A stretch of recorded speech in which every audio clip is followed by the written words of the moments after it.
All right. Good morning, everybody. It is Saturday, thank goodness, January 28th, 2023, and it is almost noon where I live. We're in the Texas time zone. All right. I hope you guys have had a great week and you're having an even better weekend. And we're going to jump right in on this whole Alec Murdaugh thing. I know that everyone is talking about this case. In fact, this is probably, realistically, probably uh, one of the biggest cases or stories in true crime. Not only just the true crime community itself in social media, but all of the newspapers and the 24-hour news cycle, CNN, Fox, everybody's talking about this. In fact, I saw some people that were complaining because they felt like the trial was taking away from these really big things that are happening politically, not only just in the United States, but actually, in the world.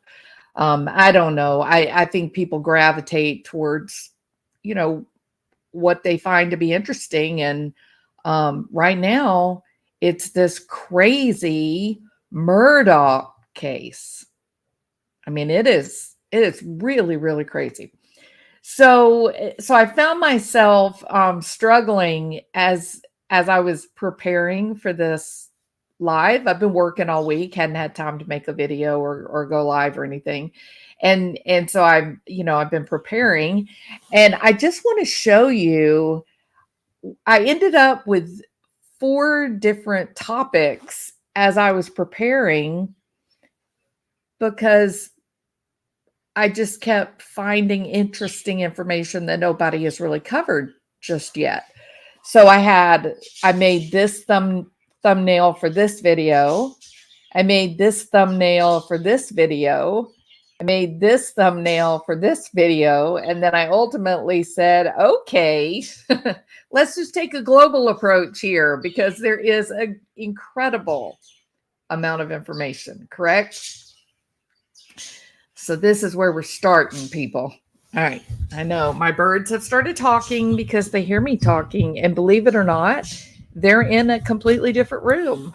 So my microphone, for some reason, really picks up on them. So I'm gonna try to keep the microphone pointed away from that part of the house and see if that will help.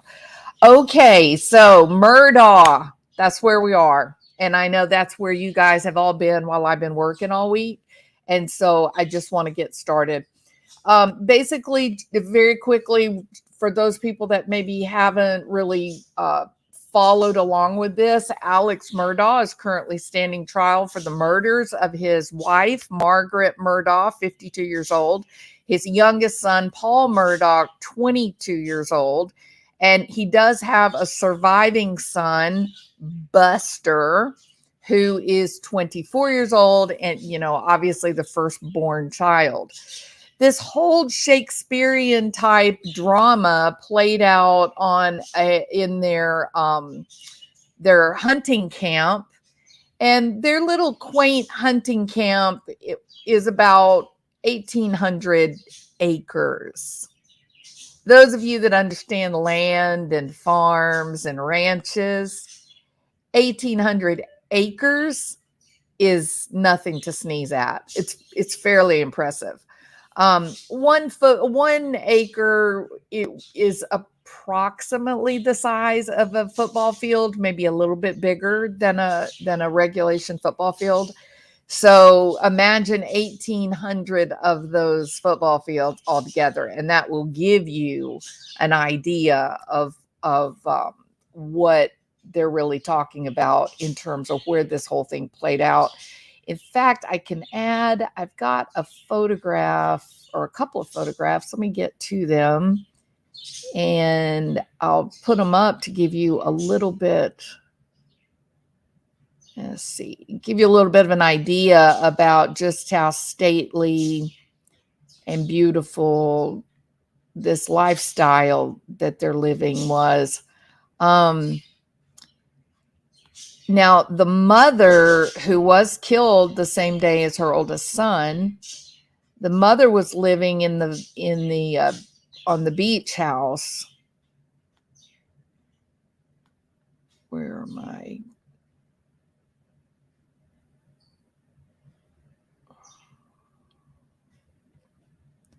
I hate when it comes up as custom files first. Okay, that should give me, where is the...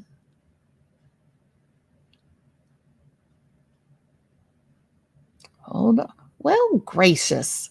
I know I have them because I used them earlier.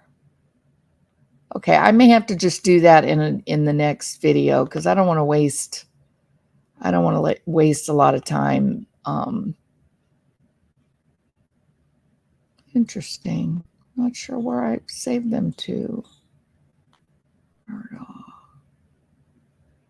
Okay, I'll get them up later. Okay, sorry about that. I have them. I just don't want to waste time looking for them. Okay, so this can give you a bit of an idea about this was just the family home area, and as I stated, there will be evidence that will be presented that hasn't yet been presented, but it will be presented that Margaret or Maggie actually has been living in the beach house, and the beach house is quite beautiful.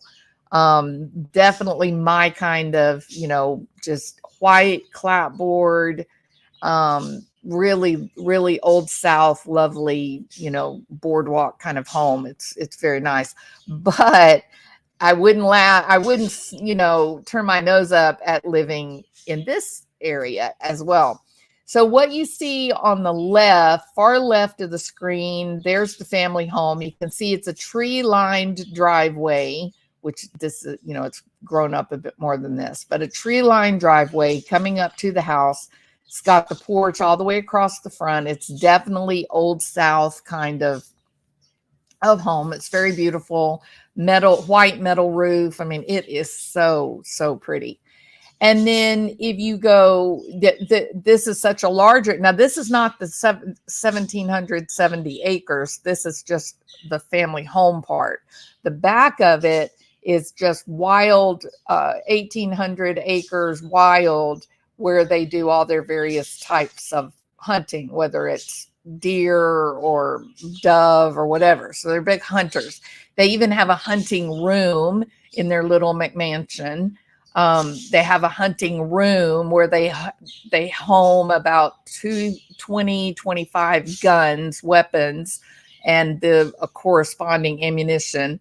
So this is a family that they're definitely staying true to this culture, old South culture, of living in the country, living wild, hunting, fishing. They got a beautiful river that runs through their property. I mean, it is, enviable at best. And this area where the house and the barn and the dog kennels and whatnot, is probably guessing, looking at it, I'm going to guess it's probably around 35 acres, maybe 40 acres, where it's what we're looking at from this police drone. But about 40 acres. And so that, you figure you got to multiply that by 40, and that gives you the overall size. It's huge. So the house is on the far left, and it's got a tree-lined driveway. This is such a large area that they actually have two entrances into the property. And one of them has like this big, stately kind of brick entrance, right? Kind of this thing that says someone very important lives here. Okay.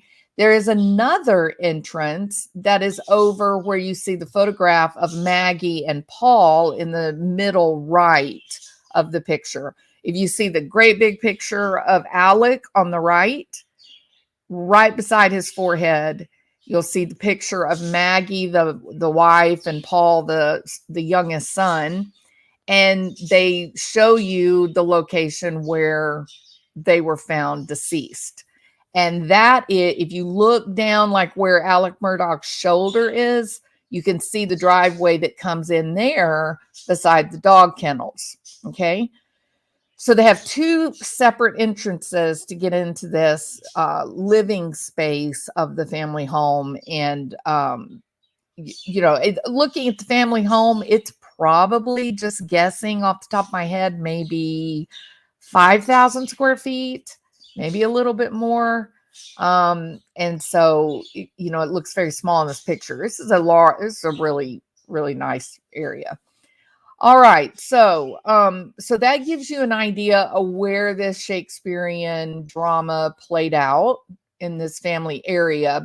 But please remember, this is sitting on an overall landscape of approximately 1,800 acres.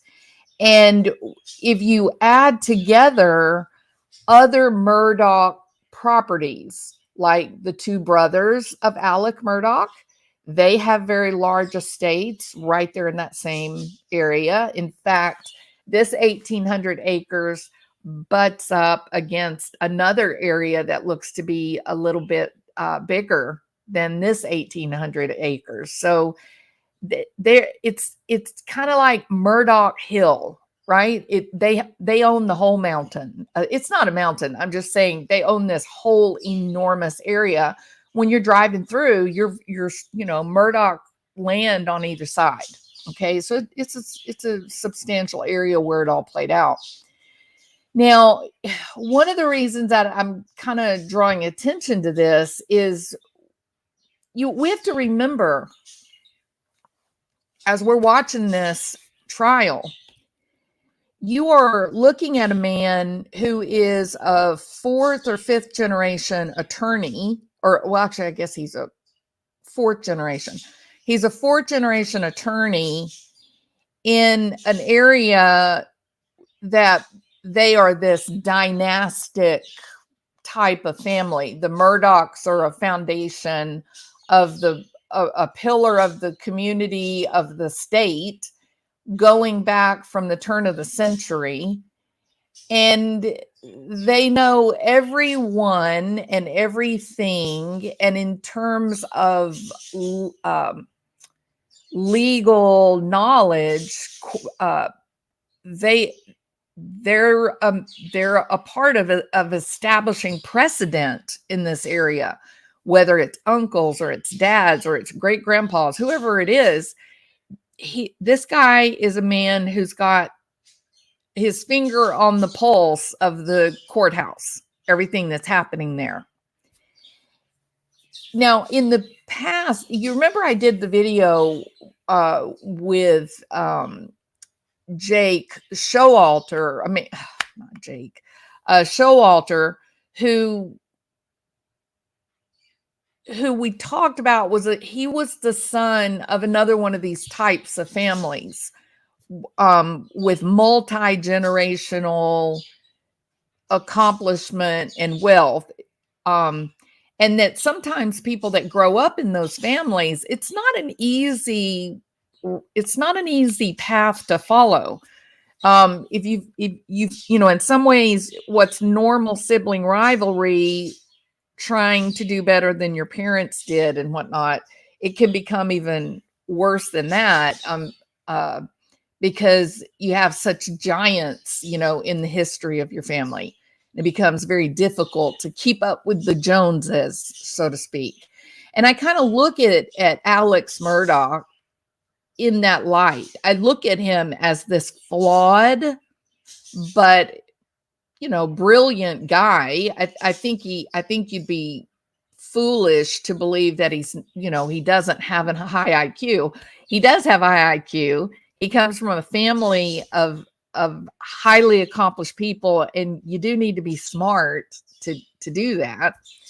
But I think he's severely flawed. I think being born into a family like that and having these experiences, if it's not handled well, then I think you can end up being really messed up. And one of the things possibly that might get you messed up psychologically is this idea of, well, I have to be successful. I have to do well. I have to keep up with the Joneses, right? I got to do as well as my brothers, or hopefully my dad. I probably won't ever do as well as my grandpa. And I think it can take a toll on people. And I wonder if that's not what ended up happening to Alex Murdaugh.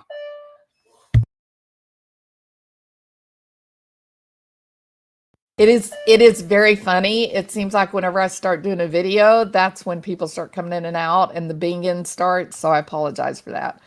And so he's flawed. He's brilliant, but he's flawed. Now, I think that when you watch the trial, I think if you pay attention to his body language and Harpootlian's body language, I think there's a story there, because I've seen multiple episodes where Alec is outwardly snubbing his attorney, which is quite shocking. I mean, it's pretty amazing, considering that his Dick Harpootlian is one of the best attorneys in the contemporary era in South Carolina. His two attorneys are Richard, or they call him Dick Harpootlian, and then the other one is Crichton Waters. And so both of them are powerhouses legally. Harpootlian has 30 years. He was both the prosecutor and the defense attorney, as well as a civil litigator. He knows everything there is to know about a courtroom, and he is demonstrating that very well in this trial. Excuse me.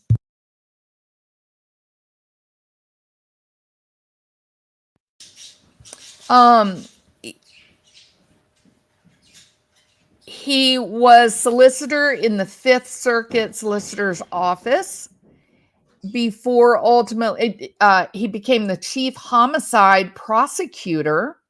Harpootlian has prosecuted hundreds of murder cases, and he even defended against a conviction on appeal before the United States Supreme Court. That is Murdaugh's lead attorney. He is an impressive guy. Crichton Waters has got 24 years in the South Carolina Attorney General's office. He is currently a chief attorney for the state grand jury division.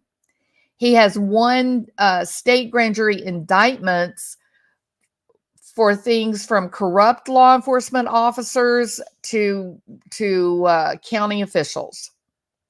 He's earned indictments on more than 100 suspects following investigations into drug operations within the state prison system. And well, I guess technically Crichton Waters is the lead prosecutor for Murdaugh. I thought Harpootlian was, but it's not. It's Crichton Waters. So Crichton Waters is the lead attorney. He's a powerhouse.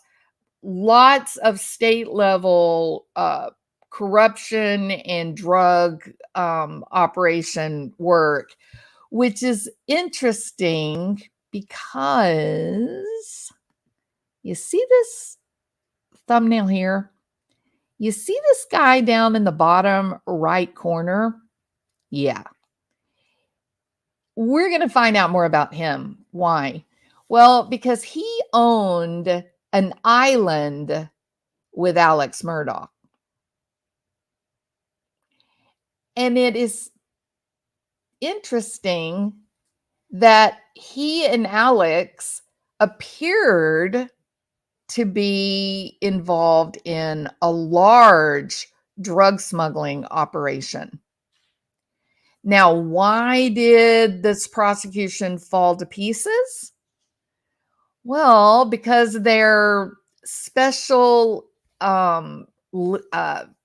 star witness seemed to have walked out in front of a truck and was killed. And without him, the dead guy, then the drug charges fell to the wayside. So that is another video, and that is one I'll be doing this afternoon because it's got to have its own thing. Now, these pictures that I have up here of Alec Murdaugh with some young, beautiful girl and his son, Paul, who is now deceased. He's not drinking, is he? Isn't he smoking something? It may be drinking, but it does appear that this was a family where there was a lot, at the very least, there was a great deal of alcohol use, a lot. We know also that Alec Murdaugh appeared to have graduated to opiate use. Not just use, but he was severely addicted. I mean, some reports are saying he was taking as many as 20 to 30 pills per day. And so he was pretty sick when they arrested him, in terms of, being addicted, physical condition, broken down, and then the upcoming, withdrawals and all that. And so there's a lot to suggest. There's nothing that is just a smoking gun, right? But there's a great deal of suggestion that Alec Murdaugh, he had a lot of enemies. And he seemed to be involved in some really, really, really shady behavior, including co-owning an island with a drug dealer. I mean, it's very interesting. So, the reason that I wanted to do this video is because I've been watching this trial every night. And I got to tell you, Crichton Waters and Harpootlian are knocking it out of the park, in my opinion. I know that's not always a popular view. People get angry and they want to see these accused murderers and whatnot. They want to see these accused, go down big, right? Go down hard time. But you got to deal with what's being presented. You got to deal with what's happening in the courtroom. And so far, up to now, we really haven't gotten that big, aha, holy hell, he did it moment. Now, logically, I look at the whole situation. I look at the facts that have been laid out. I look at the newspaper articles, and I think, oh yeah, he totally did it. Like, he totally did. But I only restrict my thoughts and my problem solving to what has been actually presented in court, if I'm sitting on that jury, I'm looking at Murdaugh going, I don't know. It doesn't look like the guy did it. And there's a lot of reasons for that. And I'm going to get into that. Okay. So don't be mad at me. Don't come hating on me. Okay.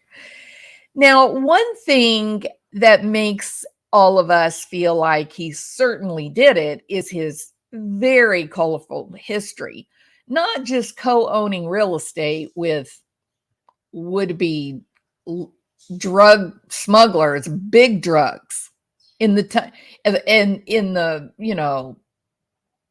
millions of dollars worth of drugs being moved. But he's got over 90 indictments. This guy's he's in trouble.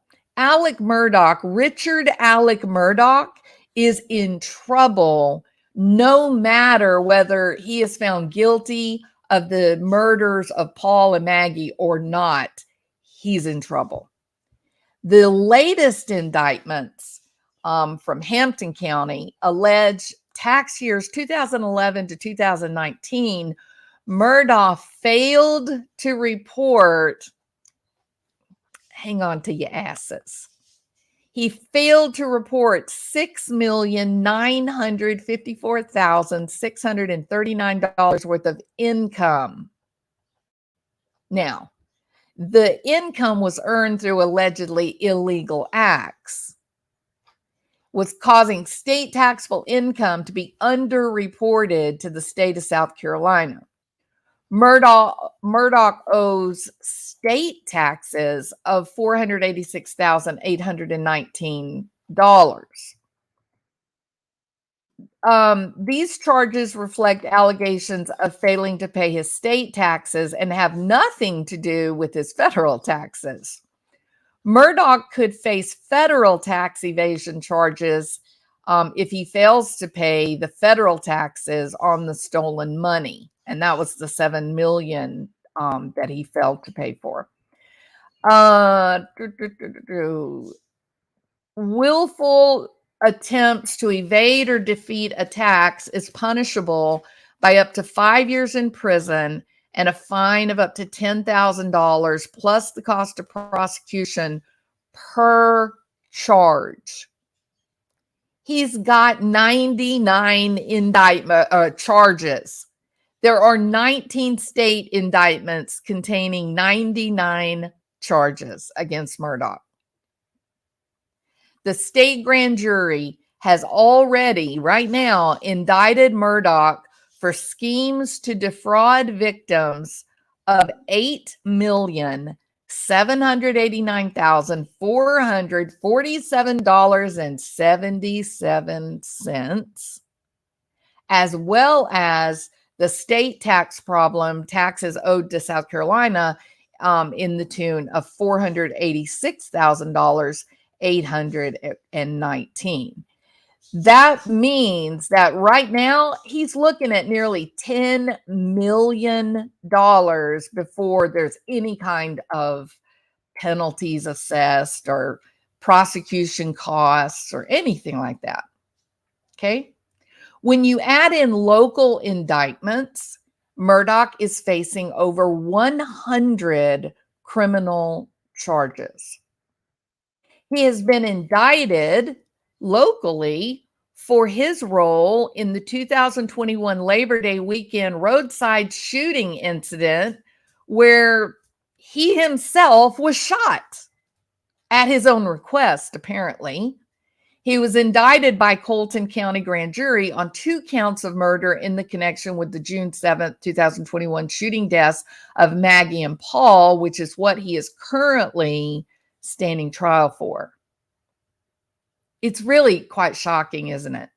Like it's really hard to wrap your head around the totality of what this guy's been involved in. He is currently jailed in the Richland County Detention Center on $7 million bond. But no trial date have been set for all of his financial crimes. There is a state grand jury right now, currently, there's a state grand jury investigation that is continued with the South Carolina Law Enforcement Division. They call it SLED, the South Carolina Attorney General's Office, the South Carolina Department of Revenue, the Federal Bureau of Investigation, and the United States Attorney's Office. These crimes that I've just outlined, these are indictments. These are not simple investigations. These are the real deal. He's being held responsible. He's going to court, okay? In addition to that, are crimes against individuals where he committed fraud. There are suggestions that he was involved in some violent crime, where conspiracy, where he paid people to assault others.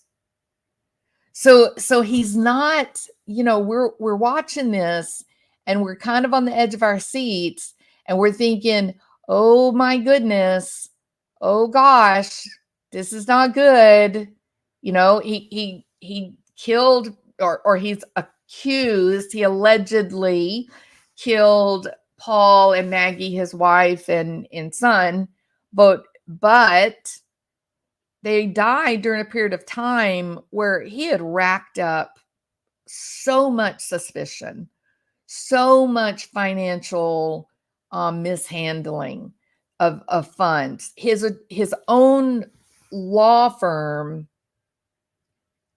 was realizing that he was stealing from them, that he was mishandling firms' money, that he was actually defrauding his own clients, which is a huge, yes, he's been disbarred, of course, right? So at the time that Paul and Maggie were murdered, he was sitting on a house of cards. It was all over. It was all coming to an end.